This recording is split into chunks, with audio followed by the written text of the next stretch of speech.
एक मिनट एक मिनट एक मिनट, आप वीडियो छोड़ के जा भी सकते हो, नो प्रॉब्लम। लेकिन दोस्तों मैं बता दूं, अगर आप पर्सनली 5.1 ई पहला चैप्टर अगर नहीं पढ़ते हो तो आपको पर्सनली 5.2 और 5.3 एक भी सवाल नहीं बनने वाला।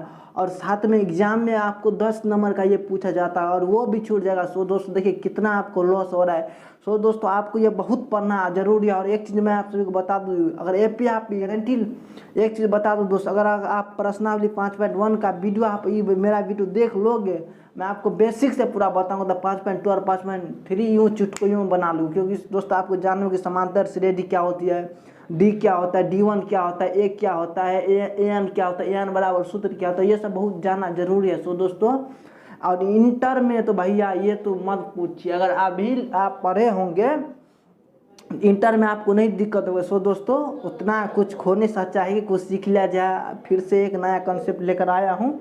आज हम बताने वाले हैं आपको समांतर श्रेणियाँ, ठीक है ना दोस्त, समांतर श्रेणियाँ चैप्टर नंबर 5। सो दोस्तों चलिए वीडियो शुरू करते, लेट्स गो बिगिन स्टार्टेड।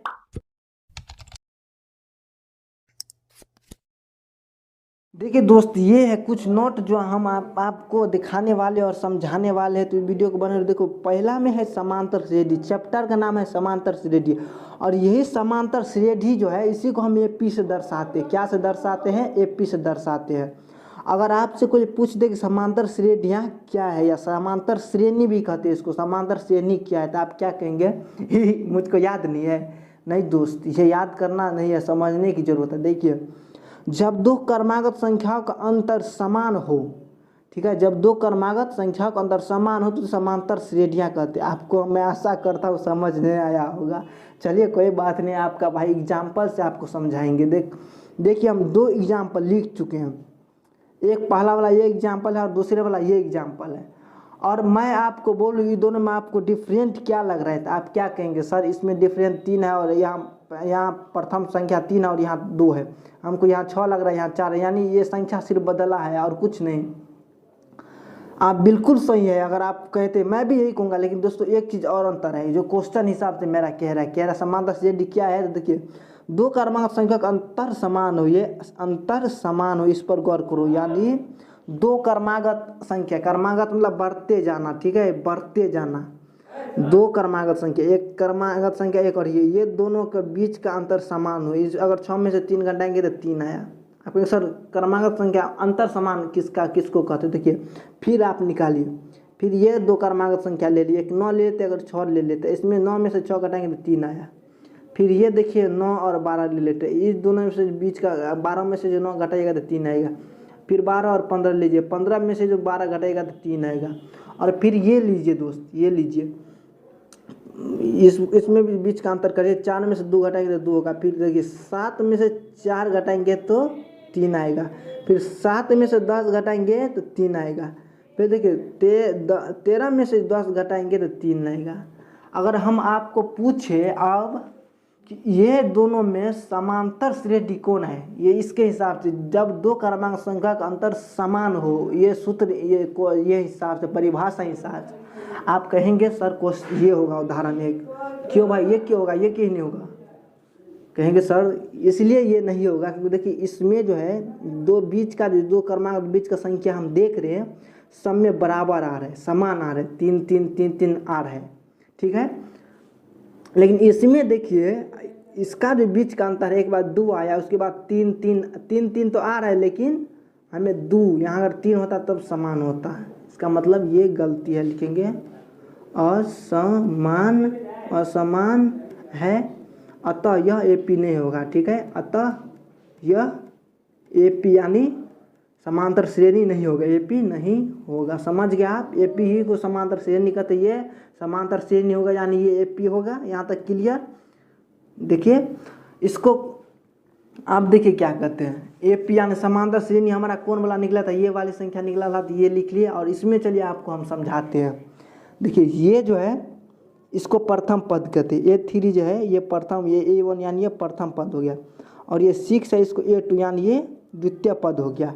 9 यानी 3 है, 3 देखिए 1 2 3, 3 यानी तृतीय पद। फिर ये 4 है, 1 2 3 4, चतुर्थ पद भी कह सकते हैं, या A4 भी कह सकते हैं। इसको पंच यानी F5 ये 5वां पद है।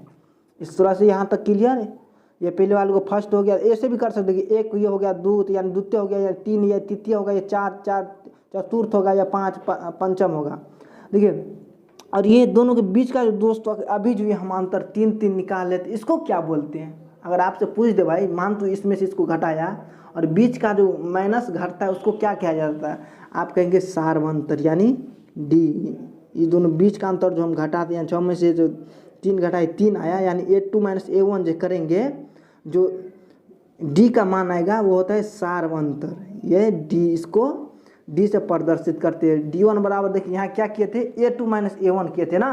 देखिए 6 में से 3 घटाए तब ना 3 आया, यानी 3 में से 6 किए थे, सॉरी 6 में से 3 किए थे यानी 3 आ जाता है। फिर देखिए A3 - A2 करेंगे, यानी 9 में से 6 3, फिर A4 A3 करेंगे, यानी 12 - 9, यानी ये भी हो गया 3, A5 A4 यानी 15 - 12 बराबर 3। देखिए 3 का अंतर यानी समान मिल रहा है, और इसमें भी समान मिल रहा था तो AP था, और इसमें भी मिल रहा है। D1 देखिए कैसे निकालते, D1 इस तरह से निकालेंगे, A2 - A1 करके, D2 कैसे निकालेंगे, A3 - A2 करके, D3 कैसे निकालेंगे, A4 - A3 करके, D4 कैसे निकालेंगे, A5 - A4 करके। और इसमें भी देखिए दो रूल होता है, ठीक है, 2 शर्त होता है AP होने के लिए, 2 सूत्र होता है। देखिए अगर सार्व अंतर यानी जो ये डी का मान हम निकाल रहे हैं समान हो तो वह समांतर श्रेणी होगा। देखिए समान है, यानी जो हम D1 D2 D3 D4 का मान निकाले, देखिए ये सब में 3 आ रहा है, तो ये बराबर यानी समान है, तो यह सार्व अंतर यानी डी समान है, तो ये समांतर श्रेणी होगा। ठीक है, जैसे ये वाला अभी उतारे से ये एग्जाम्पल लिए थे। चलिए इसी तरह से और कुछ कॉन्सेप्ट मैं आपको दिखाता हूँ। और देखिए दूसरा क्या शर्त है, अगर सार्व अंतर यानी डी का जो मान है समान नहीं होगा तो वह समांतर श्रेणी नहीं होगा। ठीक है, उसमें डी का मान D1 D2 निकाल लेता, हमको समान 3 मिल रहा था, लेकिन इसमें देखिए इसका, चलिए ये जो है ये दोनों के बीच का निकाल लीजिए।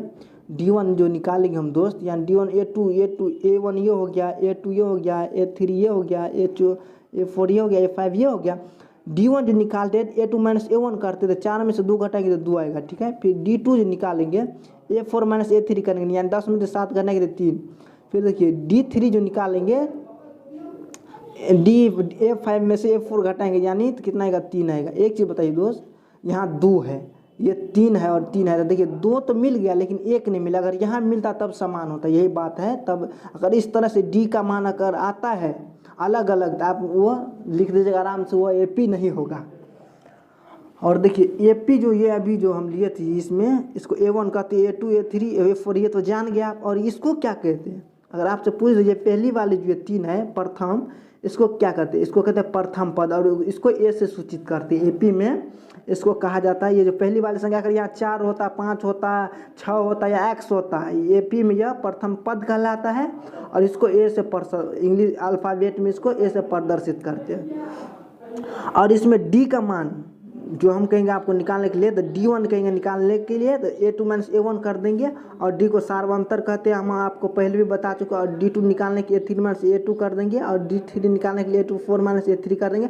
इसी तरह से बढ़ता जाएगा आराम से। अगर D4 निकालना हो तो क्या करिएगा, D4 निकालना हो D5 - A4 - A5 F5 - A4 करिएगा।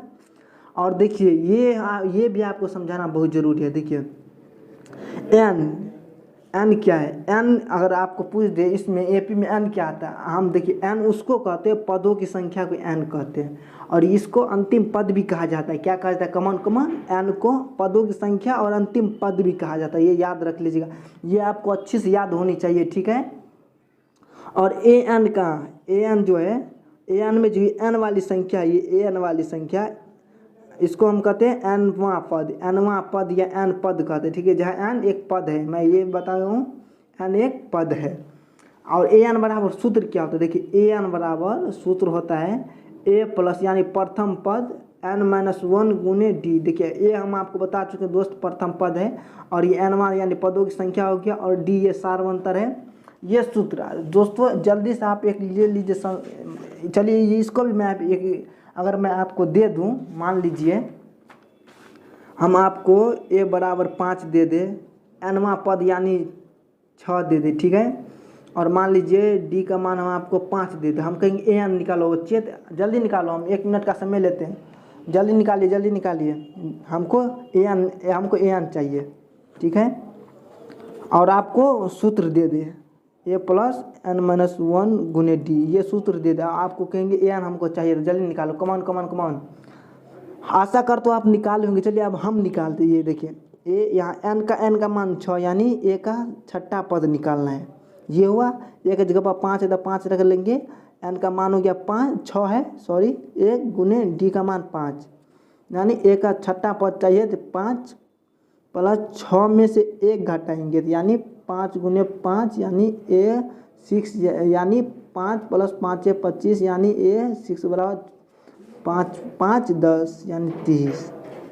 देखिए कितना आसानी से हम इसको हल कर दिया, यानी ये ए का यानी ए एन का जो मान निकला, ए का छठा जो पद निकला वो यही, जो छठा पद यानी अंतिम पद यानी छठा पद ये ना है, यही निकला हमारा। सो दोस्तों देखिए ये हो गया मेरा। चलिए अब अपने सवाल की ओर बढ़ेंगे, लेकिन सवाल की ओर बढ़ने से पहले आप कहेंगे सर हमको बता तो दे, लेंगे हमको स्क्रीन शॉट नहीं लेने दिए, तो ले लीजिए प्लीज़ स्क्रीन शॉट।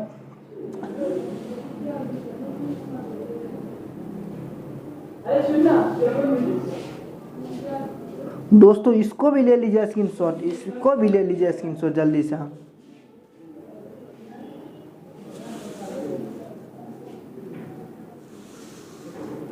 सो दोस्तों आशा करता हूँ कि आप स्क्रीन शॉट ले चुके हो यार। जल्दी से चलते हैं अपने सवाल की ओर, क्योंकि आज बहुत मज़ा आने वाला है, तो इस वीडियो के साथ बने रहो, ज़्यादा उछलने की ज़रूरत नहीं है, मैं समझता हूँ।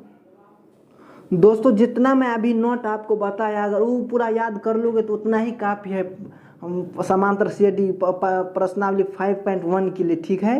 देखिए क्वेश्चन नंबर पहला हम पढ़ेंगे, ठीक है। देखिए कोई भी क्वेश्चन हल करने से पहले हमें उसको गौर से पढ़ना चाहिए, क्या कह रहा है और क्या निकालना चाहिए, ठीक है। देखिए कहता है निम्नलिखित स्थितियों में से किन स्थितियों में संबंध संख्याओं की एपी सूची एपी है यानी समांतर सीडी है। एपी को हम बोल दिए समांतर सीडी सूचित करते हैं, है और क्यों है, क्यों, ठीक है। तो ये हमको लिखना है। देखिए पहला क्वेश्चन क्या है, प्रत्येक किलोमीटर के बाद का टैक्सी किराया, ठीक है, जबकि प्रथम किलोमीटर के लिए किराया 15 रुपया है और प्रत्येक अतिरिक्त किलोमीटर के लिए किराया 8 रुपया है। मान लीजिए आप एक कोई टैक्सी वाले के पास गए, अब बोले भैया हमको एक स्थान से दूसरे स्थान जाना है, ठीक है। चलिए आपको चित्र समझाते हैं। मान लीजिए ठीक है, ये है। मान लीजिए आप बोले भैया टैक्सी वाले के पास गए, आप बोले भैया हमको एक स्थान से दूसरे स्थान जाना है। टैक्सी वाले कोई बात नहीं, ठीक है जा सकते, लेकिन टैक्सी वाले क्या बोले आपको, एक शर्त है। अब बोले भाई क्या शर्त है, बोलो बोलो जल्दी मेरे को लेट हो रहा है। वो बोला अगर तुम 1 किलोमीटर चलते हो यानी तुम यहाँ से अगर यहाँ तक चलते हो 1 किलोमीटर जाते हो तो तुमको कितना रुपया लगेगा, 15 रुपया। सवाल हिसाब से ये कह रहे हैं, और देखिए कह रहे हैं 1 किलोमीटर के लिए 15 रुपया लगता और प्रत्येक अतिरिक्त किलोमीटर के लिए 8 रुपया है। मान लीजिए तुम आप 1 किलोमीटर के 15 रुपया लगेगा, मान लीजिए आपको और 1 किलोमीटर जाना है, ठीक है, क्योंकि आप पहुँचे नहीं हो, मान लीजिए 1 किलोमीटर और जाना है, तो ये क्या कह रहे हैं 8 रुपया अतिरिक्त लग रहा है, यानी जो 15 रुपया वो तो लेता था और क्या बोल हम 8 रुपया भाई आपको और लेंगे, यानी 15 रुपया हम जो है हमको लेना ही है भाई, और इसमें हम 8 रुपया आपको और लेंगे, तो यानी 8 5 23 रुपया हो गया, ठीक है, यहाँ तक क्लियर। फिर आप नहीं पहुँचे वो स्थान लगा, हम बोले 1 किलोमीटर और चलिए भैया, अब बोले कोई बात नहीं है तुम पैसा दो ना, हम तुमको तो दरभंगा क्या पटना भी पहुँचा देंगे। देखिए ये हो गया 1 किलोमीटर, ठीक है। फिर देखिए ये 23 रुपया है और क्या बोला आपको फिर 8 रुपया लगेगा, वो 1 किलोमीटर बढ़ा रहा है पैसा, 8 3 11 रुपया, ऐसे इस रूप में बढ़ रहा है, ठीक है। आप करना क्या, देखिए इसमें कम से कम कोई भी अति निकालने के लिए अगर डी का मान सारवंतर निकालने के लिए एपी को अगर जांच करें तो सबसे पहले हम एपी का 3 मान लेंगे। ये देखिए 3 मान लिए हैं, एक ये हो गया, एक यानी ये A1 हो गया, ये A2 हो गया और ये A3 हो गया, ठीक है। यानी एपी बराबर यानी सारवंतर बराबर दोस्त क्या लिखेंगे, A1 कोमा है सॉरी A1 A2 A3, इस तरह से कोमा आप भी लिख दीजिएगा। यानी A1 इसमें कितना हो गया 15, A2 कितना हो गया 23 और A3 कितना हो गया 31। ठीक है, यहाँ तक प्रॉब्लम? आप कहेंगे नो प्रॉब्लम। दोस्त एक चीज़ बताइए, एपी होने के लिए हम आपको शर्त क्या बताएं? अगर सार्व अंतर डी का मान समान हो तो वह समांतर सेट यानी एपी होगा। यानी पहले हमें D1 D2 D3 इस सूत्र पर निकाल लेना है।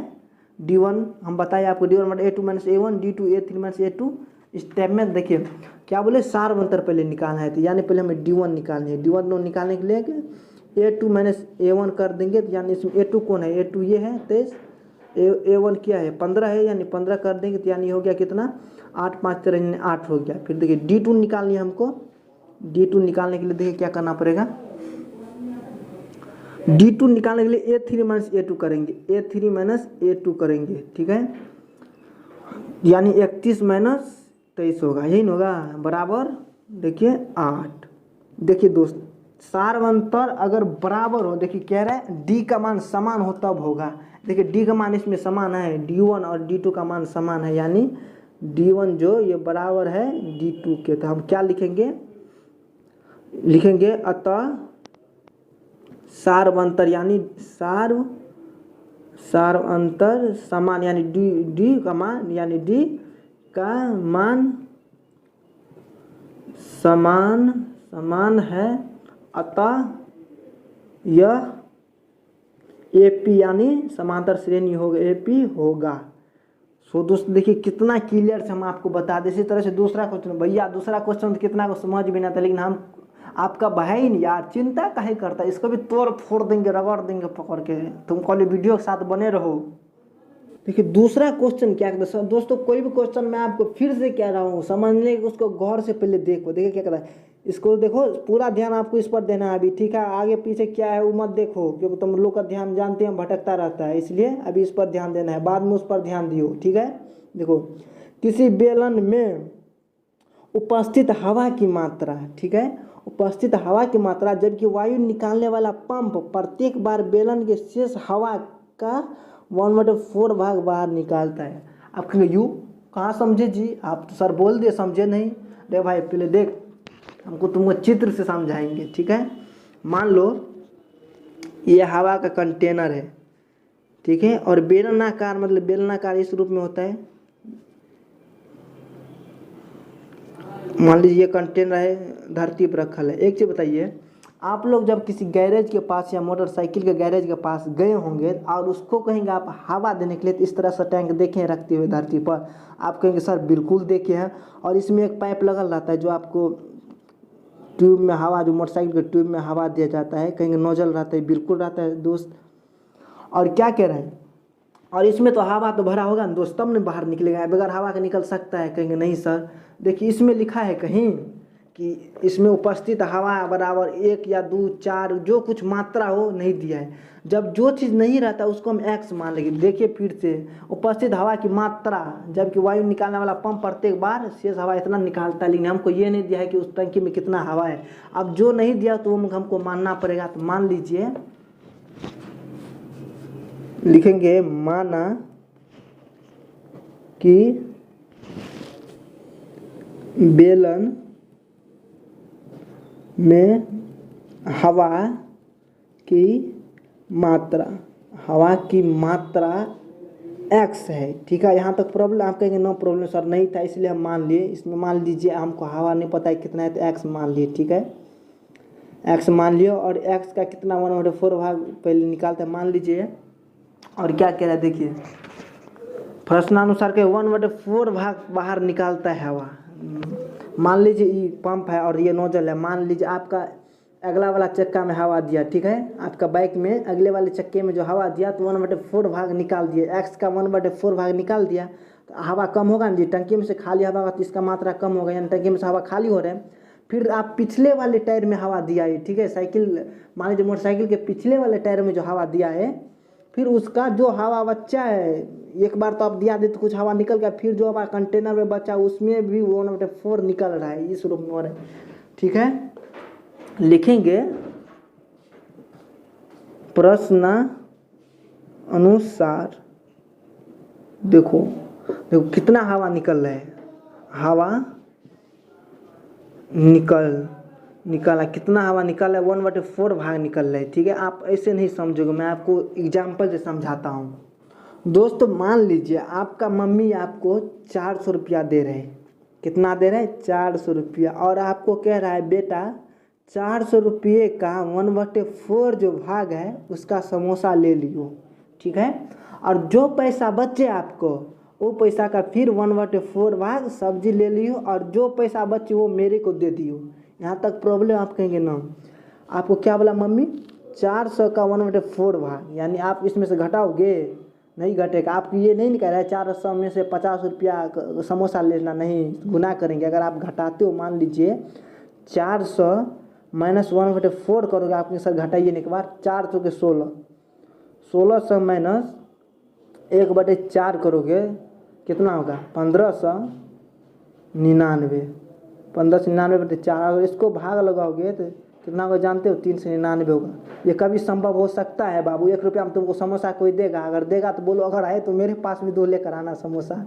नहीं, काम मतलब दोस्त गुना होता है। क्या होता है? गुना होता है, ठीक है। तो 400 का 1/4 भाग है, यानी 1/4। इसको गुना कर दीजिए, 400 गुने 1/4। इसको काट दीजिए, ठीक है, यानी ये कट गया, यानी 100। ये 100 रुपया का आप क्या लिए? 1/4 होगा। आपका मम्मी बोला 400 का 1/4 होगा समोसा लेने के लिए। अब वो 400 में से 100 रुपया का समोसा ले, तो आपके पास कितना बचा दोस्त?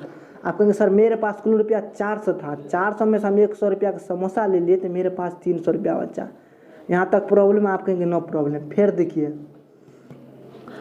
फिर आपको क्या बोला? जो पैसा बचे बेटा उसमें से आप सब्जी ले लेना। आपको 300 रुपया बचा, समोसा तो 100 रुपया का ले चुको, यानी 300 रुपया का कितना बोला वो सब्जी लेने के लिए? फिर 1/4 भाग सब्जी ले लेना पैसा का। फिर इसको भी घटाएंगे नहीं, हम आपको कह दे क्या मतलब गुना होता है। फिर इसको कभी काट दीजिएगा, क्या होगा देखिए। 4 का 4, 7 चौके 28, 4 पंचे 20, यानी 75 रुपया हुआ।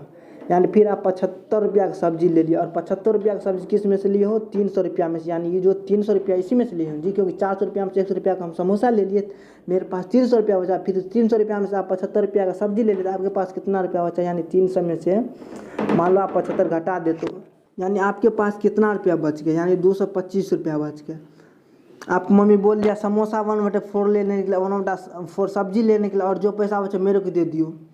यहाँ तक समझिएगा कैसे करना। यानी आपको 225 रुपया घर लेकर जाना है, और सब्जी और समोसा तो आप खरीद लिए। एक चीज़ बताइए यार, आप लोग मम्मी को कभी पैसा देते हो घुरा कर? नहीं देते होंगे, क्योंकि पापा का पैसा रहता है तो पापा से डर लगता है तो पापा का पैसा देते, लेकिन मम्मी को बहुत नहीं देता है। हम भी नहीं देते थे पहले, ठीक है। तो ऐसा नहीं करिएगा। 225 रुपया हुआ है तो आप 200 रुपया दे दीजिएगा, आप 25 रुपया को खूब पार्टी चलने दीजिएगा, ऐसा नहीं, ठीक है। पूरा देना है। सो दोस्तों समझ गए हैं इसमें कैसे किया हम। इसमें देखिए हवा की मात्रा है पूरा कितना? x है, ठीक है। हवा की मात्रा कितना? x, और x का कितना निकलता है? 1/4 भाग निकलता है। यानी 400 रुपया का उसमें हुआ 1/4। आपको बोला सब समोसा लेंगे, इसमें भी x का 1/4 समोसा लेंगे मान लीजिए, तो लिखेंगे हम हवा निकाला गया भाग, यानी x का कितना लिए? 1/4 समोसा ले लिए। मान लीजिए 400 की जगह ये x है, तो मान लीजिए कितना? x/4 हो गया। ये समोसा का रुपया दाम हो गया। और कुल रुपया आपके पास कितना दिया था मम्मी? 400, यानी 100 रुपया देते हैं। x में से आप कितना का समोसा ले लिए? ये रुपया का समोसा ले लिए। आप कहेंगे बिल्कुल ले लिए सर, यानी 4x माइनस x/4, यानी ये हो गया 3x/4। ये हो गया इस दोस्तों, ये निकल गया A2। आप कहेंगे A1 का है सर? A1 यही है जो x मान है, ठीक है। इसको A1 कहते हैं, हम लिखना भूल गए, सॉरी। इसके लिए A1 ये हो गया, ठीक है। हम बोल दिया आपको 3 चाहिए कम से कम। AP का मान 3 होना चाहिए। A2 तो निकल गया, एक और चाहिए, यानी A3 चाहिए, ठीक है। A3 चाहिए। ये किसका, ये दाम किसका निकला? ये कितना जो हम किए थे दोस्त अभी, यानी 100 रुपया जो समोसा लेकर हमारे पास कितना? 4 में से 100 रुपया घटा था, यानी 300 रुपया बचा था, यानी यही हो गया 300 रुपया। ये हुआ। फिर ये 300 रुपया में से आपको मम्मी क्या बोला? 1/4 भाग क्या ले लियो? सब्जी ले ली, यानी ये 3x/4। ये 300 रुपया निकला है। मान लीजिए इसका कितना सब्जी लेना है? 1/4 भाग। इसका भी सब्जी लेना है 3x/4, यानी ये सब्जी का दाम हो गया, ठीक है। इसमें देखिए किए थे कि नहीं किए थे? 300 का 1/4 यानी 75 रुपया था सब्जी का। फिर ये 300 में से ये घटा दे थे, यानी ये जो 300 रुपया ये निकला, इसमें से इसको भी घटाना पड़ेगा सब्जी का दाम। जब 3x/4 माइनस 3x 4 चौके 16 दोस्तों, ये 16 है। 4 गुने 4 16 होगा, तो यानी 16 होगा ये, बट्टे कितना होगा देखिए 16 होगा। यहाँ तक क्लियर? आप कहेंगे बिल्कुल सर, यहाँ तक नो प्रॉब्लम। चलिए इसको कर लेते भिन्न घटाओ, यानी 4 और 16 का जो भिन्न घटाओ अति करिए एलसीएम निकालेगा तो 16 होगा। फिर 4 चौके 16 नहीं, 4 तिया 12x हो गया माइनस 3x, यानी हो गया ये 9x बट्टे 16 हो गया। देखिए A3 ये निकल गया और A2 ये हो गया, ठीक है, और A1 ये हो गया दोस्त। जब ये तीनों दे दिया है तो सार अंतर क्या होगा मैं आपको दिखाता हूँ। यानी AP के रूप में ये हो गया। AP के 1 में क्या लिखाएगा A1 minus A1 sorry minus कहा जाता है A1 coma A2 coma A3, यहाँ तक क्लियर। फिर A1 क्या होगा, A1 x हम बता दिया आपको पहले, A1 x होगा, और A2 ये है, A2 कौन है ये 3x बटे 4। फिर देखिए A3 क्या होगा 9x बटे 16, यानी 9x बटे 16। यहाँ तक प्रॉब्लम नहीं है। आप देखिए D1 निकालना है, D1 बराबर क्या होगा A2 माइनस A1, और D2 बराबर क्या होगा A3 माइनस A2। देखिए ये है पहले D1 निकालना है, तो देखिए A1 कितना हो गया।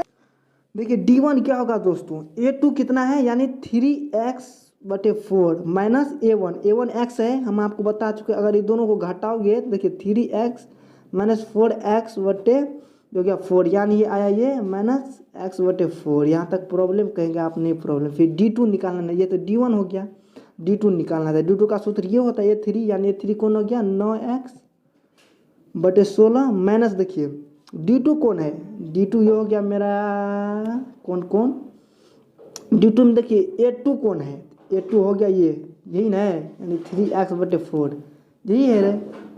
तो देखिए क्या करना है 9x, यानी 16 और 4 का जो निकालिएगा आप एलसीएम तो ये 16 होगा। फिर देखिए 16 में 16 से कर दिया 9x माइनस 4 चौके 16, यानी 3 तिया 9 हो गया 9x, सॉरी 4 चौके 16 4 तिया 12 होगा ये। अब माइनस 12x में से जो 9x घटाइएगा तो कितना होगा, दिमाग लगाइए जल्दी।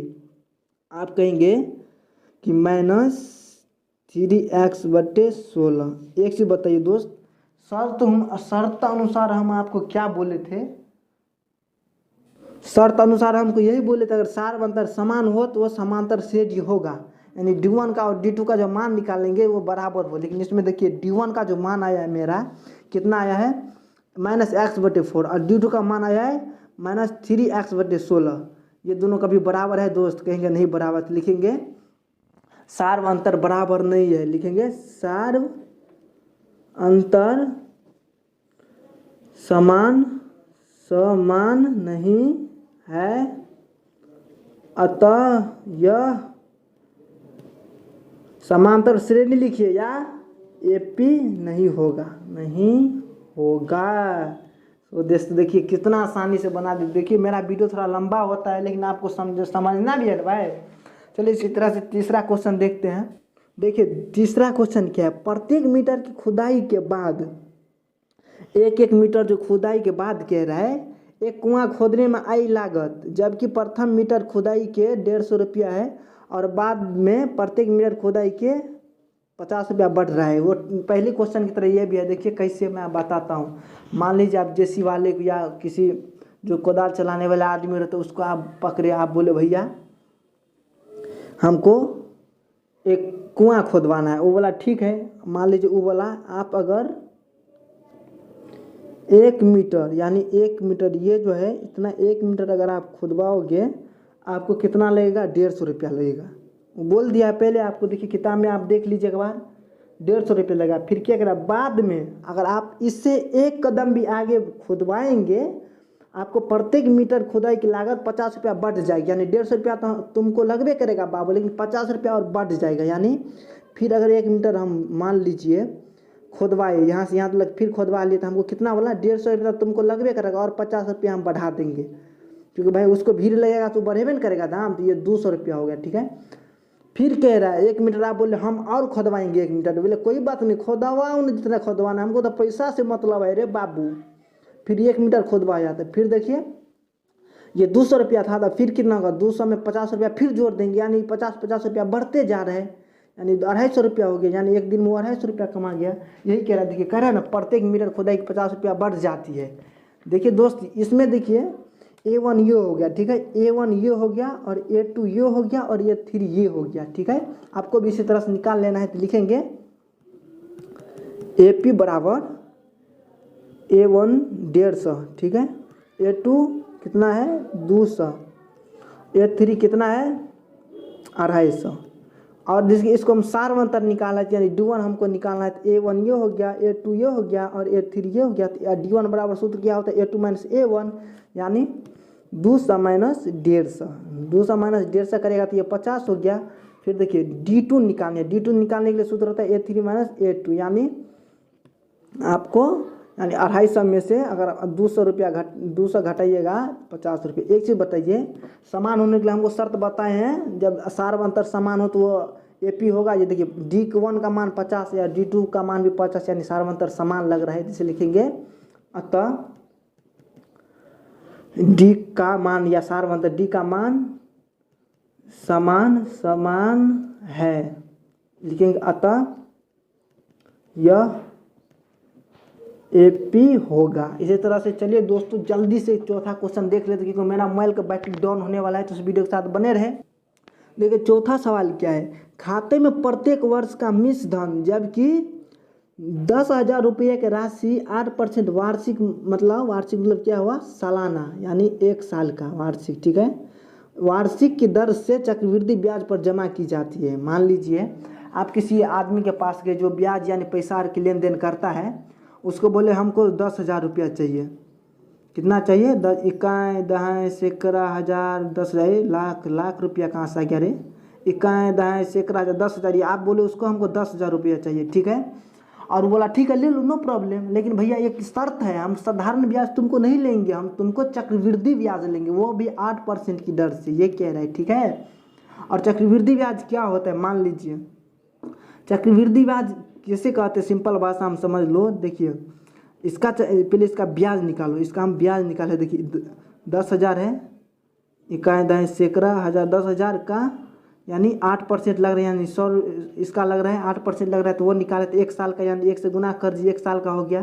तो देखिए इसको काट दीजिए, 2 कट गया, फिर है 800 रुपया, 800 रुपया, तो ये हमको ब्याज निकला, ठीक है। और ये क्या लग रहा है, ये जो हम रुपया लिए थे ये, यानी टोटल कितना हो गया 800, यानी हो गया ये 10,800, ये हो गया, इतना रुपया लगा। फिर आप बोले नहीं मुझको इतना रुपया लगता है, 1 साल और मेरे पास अभी पैसा नहीं है, 1 साल हम और लेट आपको देंगे। तो वो बोला वे हमको तो पैसा से मतलब है, तुम 4 साल में दो, मेरा तो फ़ायदा ही फ़ायदा, तुमको घाटा है। फिर बोला 1 साल बाद आप बोले ठीक है, बोले वो बोला कोई बात नहीं।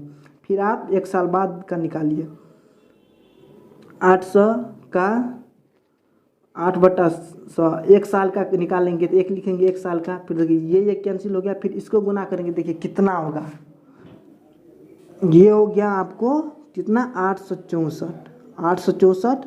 और दोस्त देखिए चक्रवृद्धि ब्याज आप समझिए, अब हम इसमें नहीं जोड़ेंगे बाबू, ये जो तुम पैसा लिया चक्रवृद्धि ब्याज इसे नहीं कहते हैं। अब ये जो हमको ब्याज लिया है फिर इसमें जोड़ेंगे, 1 साल जो लिए हैं फिर बाद किए हो इसमें जोड़ेंगे, जो बढ़ता जा रहा है, ठीक है। यानी अब ये हो रहा है, देखो इसमें फिर ये ब्याज जोड़ेंगे, यानी चक्रवृद्धि ब्याज में डबल का फायदा होता है, समझो यही। इसमें क्या होगा देखो, ये दोनों का जोड़ कितना होगा 11,664 होगा।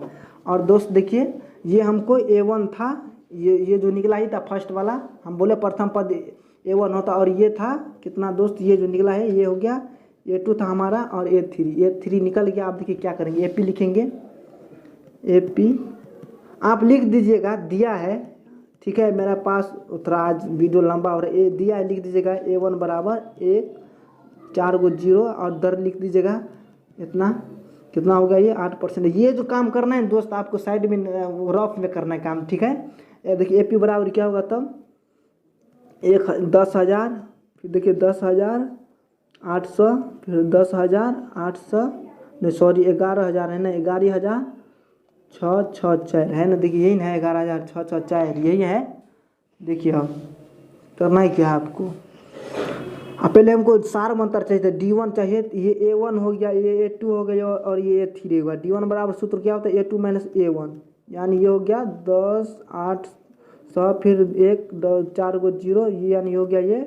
घटाएंगे तो कितना आएगा देखिए, घटाने पे आपको 8 से आया। फिर देखिए D2 निकालनी है, D2 निकालेंगे तो क्या होगा, फिर A3 माइनस A2 करेंगे तो A3 कितना है, ये है, यानी 11 6 6 4 माइनस 10 800। इसमें से अगर घटाएंगे तो देखिए 864 है, यानी देखिए D1 और D1 का मान ये हुआ और D2 का मान ये होगा। देखिए दोनों बराबर है, कहेंगे नहीं इसमें 64 अधिक हो गया, लिखेंगे जब D1 बराबर D2 नहीं होता है, सारवंतर बराबर नहीं है, तो लिखेंगे इसमें अतः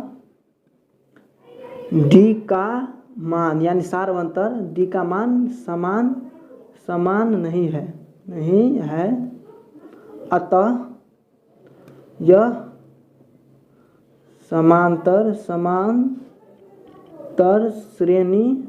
श्रेणी नहीं होगा। सो दोस्तों मेरे को बहुत मज़ा आया, अगर आपको भी चैप्टर मज़ा आ रहा है तो नो प्रॉब्लम, जल्दी मिलेंगे क्वेश्चन नंबर 2 और 3 में।